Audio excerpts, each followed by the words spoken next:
research pitch of the Humans in Space virtual final selection is going to be Emmy Jewell. Emmy from Embry-Riddle University will start us off by telling us about her research, which addresses the adverse psychological reactions to unplanned depressurization of hypersonic aircrafts and determine if a pilot will be able to respond to the emergency situations to make a successful landing. Ladies and gentlemen, please give a virtual round of applause to Emmy Jewell.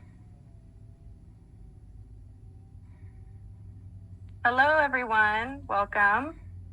Let me just adjust this really quick. Okay. Perfect. So, hello, welcome. My name is Emmy Jewell, and my intended research is human physiology and ability to respond in emergency explosive depressurization and suborbital hypersonic flight. My name is Emmy Jewell. I'm a Learjet Medevac pilot. I am also a student at Embry-Riddle Aeronautical University, studying a PhD in aviation, specializing in human factors. I have been an analog astronaut since 2014, doing a lot of human factors research in extreme environments.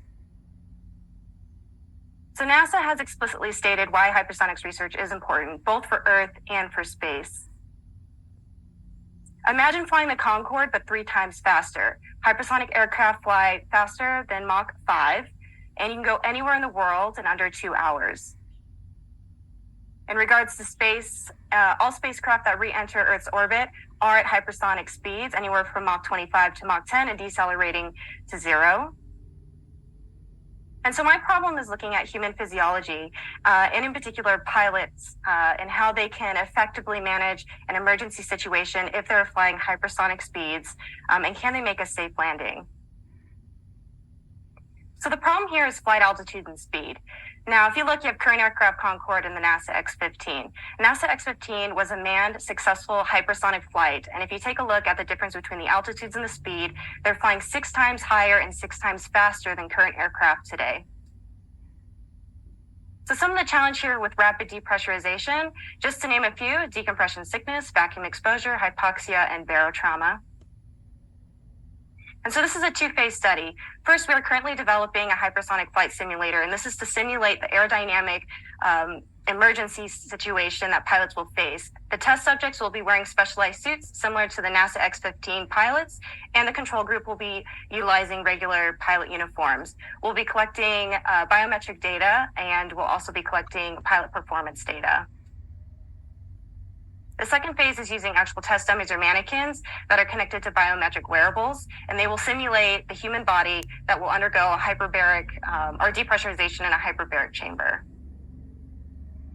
The immediate use here is we are currently developing a hypersonic aircraft flight simulator. We'll also be innovating a spacesuit flight suit, again, whether it's replicating an X-15 suit or integrating new technology from current spacesuits, and as well as developing pilot emergency depressurization protocols. Okay, Emmy, due to time restraints, we're going to have to cut you off right there. Thank you for an amazing pitch. I know it was a lot of pressure being first on the list, but I think you crushed it. Now the floor will be open to the judges to ask questions for 1 minute to Emmy. Judges, ask away, please.